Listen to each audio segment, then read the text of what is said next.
Why do carriers focus so much on safety? On today's episode of Driven Too Far, we're going to dive into the details of risk management. Hello, I'm Andrew Winkler with Chief Carriers, and this is Driven Too Far, the truth about trucking, a podcast that helps over-the-road truck drivers balance career and family. Welcome back to Driven Too Far, our podcast. Today we're focused on driver safety and risk management. And before I dive in, I kind of wanted to paint a little picture for you, maybe tell you a story about driver safety and the risk management side of things from the company's point of view. And I think you'll start to understand why it's such a critical issue in our industry. I want to tell you about a company. We're going to call them Horizon Transportation. I've changed the name, but they're a real company, family owned since the late 60s, in their third generation of ownership, running about 200 trucks or so. Overall, they have a good reputation in the industries. They're relatively safe. They've picked up some awards along the way and generally do a good job. In many ways, though, they're not any different than the rest of us. You know, we go through some ebbs and flows when it comes to driver hiring and retention. One day you don't have enough trucks, and a week later you can find yourself with a handful of empties parked against the fence. And the margins are so dang tight in transportation. When you do have empty trucks, there's a lot of pressure out there to get those trucks filled. So whoever's in charge of recruiting in your particular company, in this case for Horizon, it was their safety department, was starting to get some pressure. They had a handful of empty trucks against the fence. The customers are calling in. It's starting to pick up. The businesses is starting to become busy season.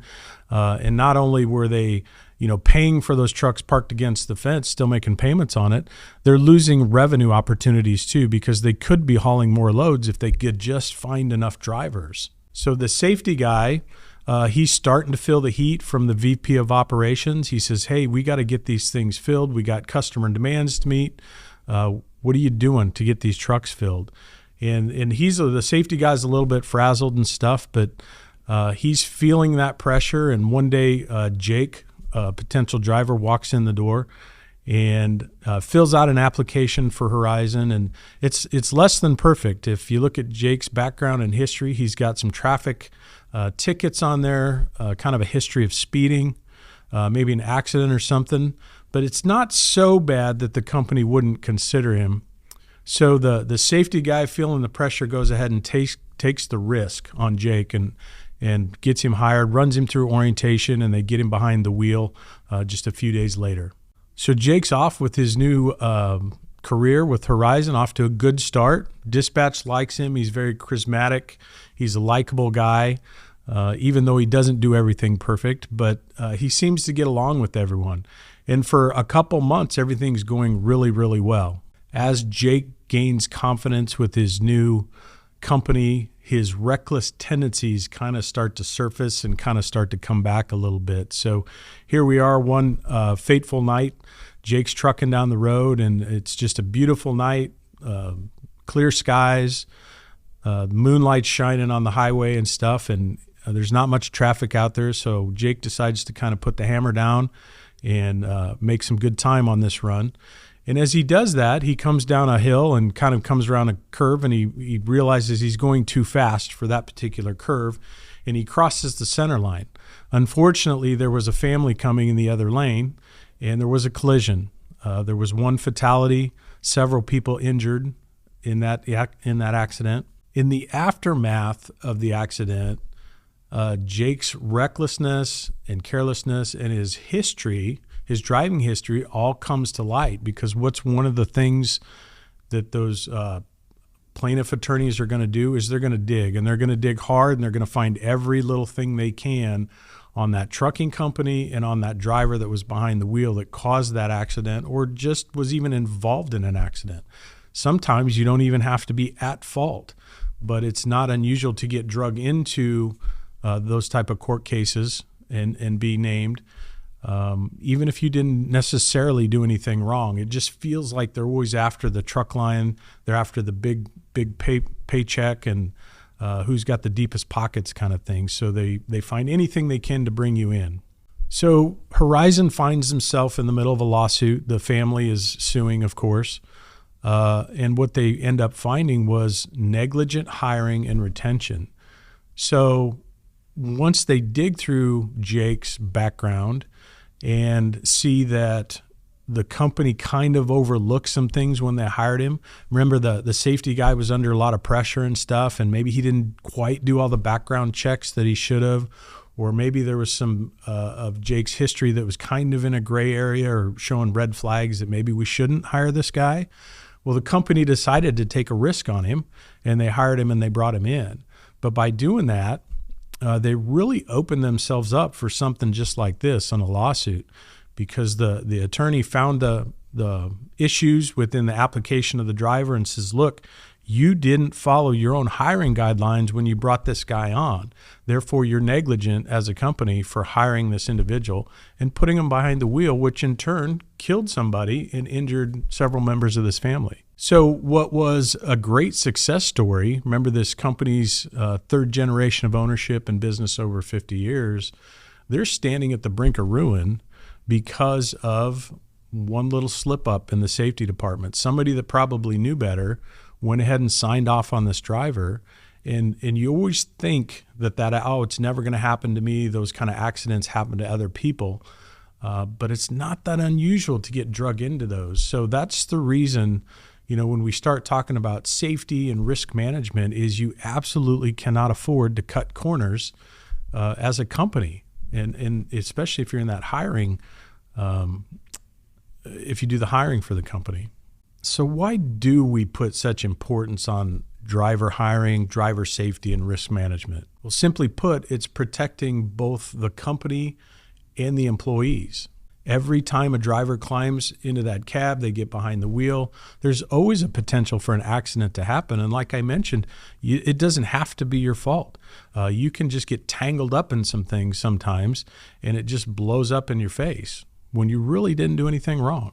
Accidents result in injuries, property damage, and sometimes even fatalities, unfortunately. From a business perspective, that can lead to lost productivity, a hike in insurance costs, or in the case of Horizon Transport, they dang near lost the whole company. And when you think about the history and the legacy of the company, and there's a company that's been out there 50 plus years, and they're responsible for feeding over 200, maybe 250 families by the time you consider all the office staff and the technicians and the shop employees, that's a big deal. The other thing we didn't talk about is the company's reputation too.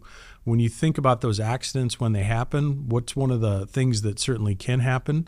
There's people on site, maybe a news crew on site, getting a shot of your truck with the logo on the door and maybe a car tangled up under the trailer, something like that. There's certainly people driving by, passing by, taking photos, and those things hit social media and things blow up nowadays. So there's really a lot of damage that can be done when we take too much risk and when we don't follow our own policies. So what are some key strategies that companies could follow or implement? The first is make sure you have comprehensive safety policies and procedures. And if you put it in writing, if you have your policies, your hiring guidelines, maybe your protocols for your drivers in there of how they're to conduct their day-to-day business, if you happen to be like a flatbed carrier or something like that where there's they have to secure the freight a certain way. If you're putting that stuff in writing, it will be discoverable down the road. So you dang well better follow it, and you better make sure that every employee is following it. One of the other things that companies traditionally do is ongoing training for drivers. So we never stop learning as drivers or as business leaders. And I know sometimes drivers get a little bit frustrated with the training process that the carriers put them through. Sometimes it's a little silly when it feels like you've watched this same video over and over and over, and maybe you've worked for multiple companies and they have the same videos. Unfortunately, that does happen. But if you're with a really good company and a progressive company, they are no doubt always trying to create new content for their safety and training. So it's always fresh. You're always learning something new. Maybe they conduct safety meetings on a monthly basis. And I know the good ones that I've been involved in we make sure we share lessons. So if something bad happens to us, or maybe even a near miss, we're sharing that. We're sharing that company-wide because we want to learn from that lesson. We don't ever want to make that mistake again. And the only way you can accomplish that is make sure that you're touching every driver, making sure that they understand the potential risks of their job. And this is how we got tangled up, or almost got tangled up, in this particular situation. And here's the best way to avoid it going forward. So what's the best way to monitor these enforcement policies, or make sure we're enforcing the policies we have? One of the technologies really kicked in. It's a big deal now. Obviously, the dash cams is one of those ways. The trucks are loaded with technology and sensors for this and that, and they can sense hard brakes and in some cases following distance and things like that. Feels like there's a handful of drivers out there that still try to avoid working for carriers that have been progressive and implementing those safety items into the cabs of their trucks and stuff. But understand what the carrier is trying to do is, it's just, you've got to do so many things these days to be able to protect you as an employee and us as a company as a whole. And that's really where this technology comes in. The safety, I think, of the cameras, I know it's always a kind of a hot button. We talk about outward facing versus inward facing. Most carriers are embracing the outward facing cameras, and I hope most everybody at least has those. Now, the inward, we always get into the controversy of invasion of privacy type thing, and I don't think drivers believe that the cameras turn off at a certain point, so they're not always in there. Sometimes I think drivers feel like the carrier is spying on them or can hear conversation or voices. Not that they're not capable of doing that, but the carriers I talk to, most of them, they turn the audio off so that, and then the camera usually shuts off within so many minutes of the ignition key being turned off. And there's different settings for that. So each carrier may do it a little bit different, but I can tell you the intent, at least in our case, the intent is not to spy on the driver, but we do want to see what's going on when you're operating the vehicle. And it's our best defense if you do get tangled up into something where we can show a case where you did everything right or everything reasonably possible. You weren't distracted. You weren't on your phone, stuff like that. And in fact, we just had an incident a while ago where our driver had to hit a hard brake and our load shifted on our trailer and things like that. And at the end of the day, there was a car stopped in the middle of the interstate. It was the craziest thing you ever saw. And our driver reacted a little bit late because there was another truck in front of him, so they didn't have great visual. But we didn't hit anything, and the driver did everything reasonable that they should have been able to do. Had we not been able to see that, it would have been pretty easy to question that driver as like, hey, were you on your cell phone? Because it looked like you reacted a little bit slow to that situation. But because we had the video footage, we saw, and it was a female driver, but she handled herself very well. So, and we were able to see that. The other thing companies do, this is common and been common for quite a while, was that they come up with some kind of safety incentive plan. So they want to make sure safety is top of mind for you all the time. And we want to reward those drivers that are taking the necessary steps. They're doing their monthly training, quarterly training, whatever that looks like. They're attending safety meetings. So they're always active in the world of safety. And we want to reward those. And the idea with that and a fuel bonus, anything like that, is that we want to share the gains with the drivers. We want to make sure that if there's cost savings there because we didn't get in an accident, well, we want to take some of that money and we want to share it with the people that made that possible, and that's our drivers. So that's the idea behind safety incentive plans as well. Probably back in, we'll just call it 2020, it was 2019, 2020, something like that, was the first year that our fleet ordered any kind of trucks with the advanced safety features on it. And for me, it was a no-brainer because honestly, it was maybe $2,500 option on the trucks to put the radar and the automatic braking type features on the trucks. And of course, we had a handful of drivers that weren't receptive to that. They want to throw it in your face that they've heard all these things about, these trucks are just stopping in the middle of the road for no reason. And to be, somewhat honest, the technology has come a long ways since it was first introduced, because there was some instances that you had to really understand what the truck was doing, looking for, and why it was doing that. And the driver can overcome that if the driver's trained correctly. But somebody that doesn't want those features in the truck, or thinks that they're superior, their skills are superior, and they don't need those safety features, that's just reason for them to argue why they shouldn't and don't need it, don't want it on my truck. But at the end of the day, we started from that point on, and every truck we've ordered since has those kind of safety features on it. And by the way, one of the reasons I did that, I was thinking about $2,500 is nothing, when you're talking $150,000, $200,000 truck, for an added level of safety. And I always pictured ourselves, it's a what if we got in a court case and we didn't have those features on our trucks? And the plaintiff attorney asked that, well, Mr. Winkler, why wouldn't you equip your truck with those safety features? How much does it cost? $2,500? That doesn't sound like much. So it's almost like you can't afford not to have it, because somebody's going to challenge you on that. And we had a handful of drivers, I want to say 2 or 3. It wasn't a lot, but they couldn't get on board. They tried to stay in the older trucks as long as they could that didn't have those safety features. And when it came time for them to move into a newer truck with the advanced safety features, they just says, well, I think I'm going to leave. I'm going to go work somewhere else. I don't need this stuff. And we says, you know what? We wish you well, because you're absolutely right. If you can't see it, then we're probably not a good fit for you either. But understand that's where we're at today. There's a lot of good features on the trucks, and in my personal opinion, you'd be foolish not to have those things. And I'm not really sure what a driver's scared of why you wouldn't want those, because they're not meant to replace the driver and your skills. They're meant to enhance it. Whether you're driving your personal car or a big truck, there's always times when you're looking left, looking right, you're doing all the things you're supposed to be doing, but something can happen in an instant right in front of you. So that's where those safety features can be added help to you.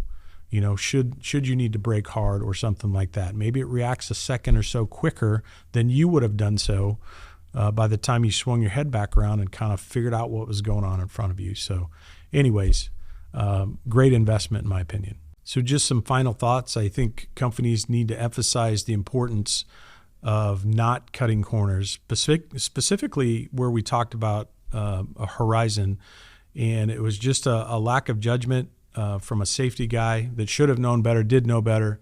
It almost cost the whole company. It almost cost 250 people to lose their jobs, and I was glad to hear that they were able to save it, because that was a big lawsuit they faced, and it was a lot of stress and anxiety. And I can guarantee you that after they go through something like that, they've changed their ways, and there will be no more shortcuts, because you certainly won't survive something like that again. And then companies need to be vigilant in recognizing those risks. So the part we didn't talk a lot about was the negligent retention. So if you have somebody in your fleet, maybe you hired them and they had a perfect record, but as they get in your fleet, they start to get tickets or speeding violations, or maybe you have some safety devices like the cameras that are constantly telling you, hey, this guy's following too close, he's following too close, and you don't address it as a safety team, then you're right back in the same boat. If something happens, when something happens down the road, that's just going to come back and get you as well, because you held on to that employee, you didn't take the time to retrain them of what you wanted them to do, and then something happened. So you're negligent as a company or a carrier for keeping that employee behind the wheel when you knew better. You knew better. You had all the evidence there that this pattern was evolving with this driver's driving habits, and you should have done something about it. You should either retrain them or shown them the front door. By prioritizing safety, we're not only protecting our own company employees and our assets, we're also enhancing our reputation as a carrier out there. Thanks for joining us on this episode of Driven Too Far. If you're interested in joining a safety-centric carrier, check us out at chiefcarriers.com.